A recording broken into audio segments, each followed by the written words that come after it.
L'Afrique compte l'un des taux les plus élevés d'enfants orphelins au monde, et le Cameroun est particulièrement touché par ce phénomène.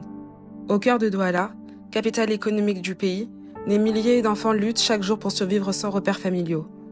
Mais derrière cette dure réalité, des initiatives transforment le désespoir en espoir. Bienvenue à l'orphelinat El Jiré, un refuge où chaque sourire raconte une histoire changée par le Seigneur Yahushua. En 2021, en Afrique subsaharienne, on estimait à 50 millions le nombre d'enfants se retrouvant orphelins à cause de la mortalité parentale, elle-même liée aux maladies infectieuses non traitées ou à la pauvreté structurelle. Au Cameroun, ce n'est pas moins d'1,2 million d'enfants qui se retrouvent orphelins. Face à cette crise, le gouvernement camerounais a mis en place un pôle social dans chaque commissariat, qui collabore avec des ONG pour développer des initiatives pour la prévention, la réinsertion et l'accompagnement des enfants en détresse.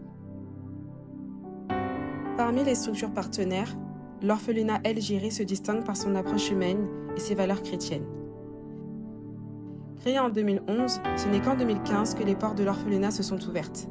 Et en 2025, l'orphelinat prend en charge 13 enfants âgés de 6 à 19 ans. Une équipe de bénévoles, animée par le désir d'aider son prochain, et notamment les enfants, assure la gestion et l'entretien quotidien de la structure et le bien-être des enfants. Et voici leur témoignage. Je m'appelle Aïssi André, j'ai 18 ans. Je m'appelle Blessing, j'ai 13 ans, je fais 5e. Je me nomme Thomas Princesse La Rose Blessing, j'ai 11 et fais le moyen 1.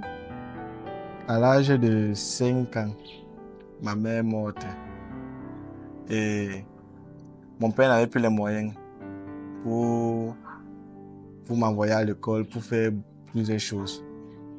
Et là, je suis passé de maison à maison, donc plusieurs maisons, pour chercher là où habiter. Et là, quand on était fatigué dans les maisons, on m'a envoyé chez mon père. Et là, on a dit qu'on cherchait les enfants démunis, les enfants pauvres.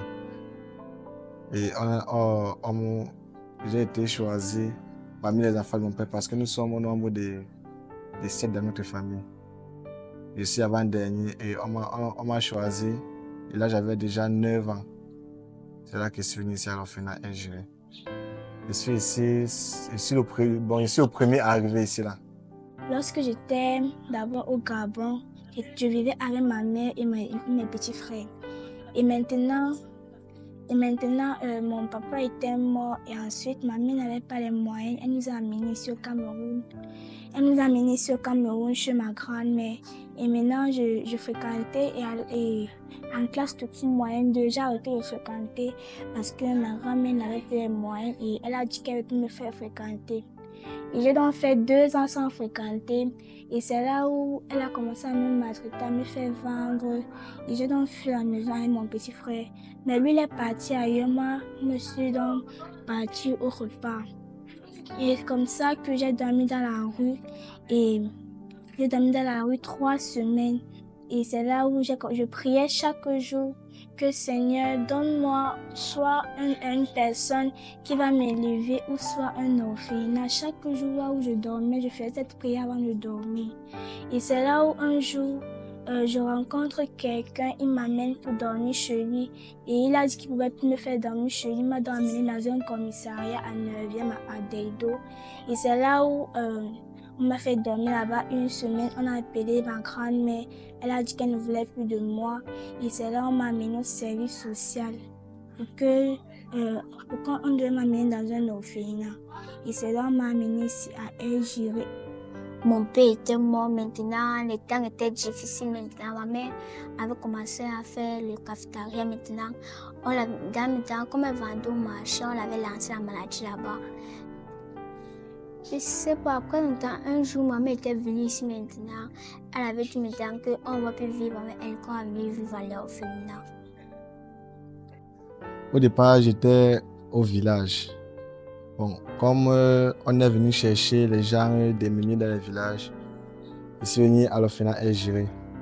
Et là, j'ai rencontré une sœur qui venait passer le temps avec nous. Bon, elle nous parlait beaucoup du Seigneur.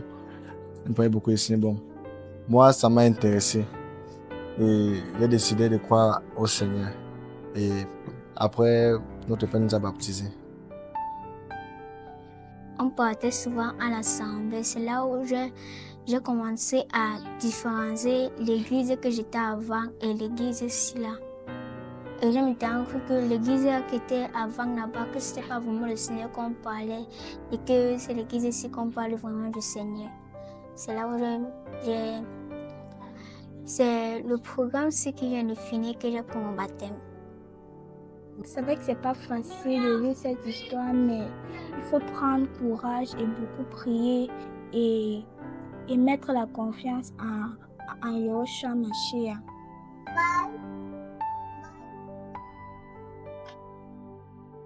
Personnellement, j'avais jamais su, j'avais jamais pensé de toute ma jeunesse que je travaillerais un jour pour les enfants. Formé dans le bâtiment, par la grâce du Seigneur,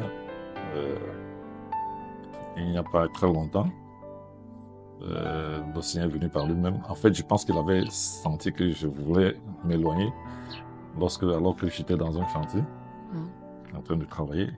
Bien que c'est lui-même de manière claire qui m'avait donné ce travail. Et une semaine durant, il me visitait en plein chantier. J'étais souvent obligé de fuir des collègues pour aller me cacher derrière, pleurer. Il me dit, quitte cet endroit, va t'occuper de mes enfants. C'était tellement fort, j'ai tellement pleuré, dit, mais Seigneur, je fais comment? Tu me dis d'aller travailler pour les enfants, mais j'ai une famille, j'ai une femme, enfant, je fais comment? Alors il m'a donné une parole qui m'encourage. Quand il m'a dit, parce que j'étais rentré dans la chambre pour prier et je lui demandais, je lui disais, Seigneur, bon, quand je vais obéir, mais j'ai une femme, j'ai des enfants, je fais comment pour les nourrir? Il dit, celui qui s'occupe de mes affaires, je m'occupe de ses affaires. C'est la parole qu'il m'a donnée. Grâce au soutien, qu'il soit premièrement dans la prière, mais aussi matériel ou financier, El Jireh permet aux enfants accueillis d'évoluer dans un cadre chaleureux, rempli par l'amour de notre Elohim, Yehoshua. Rendons grâce pour son amour. Dès le matin, les oiseaux chantent les louanges à elle, le Créateur. Et toi, mon âme, pourquoi ne chanterais-tu pas l'amour de Yahushua, mon Sauveur?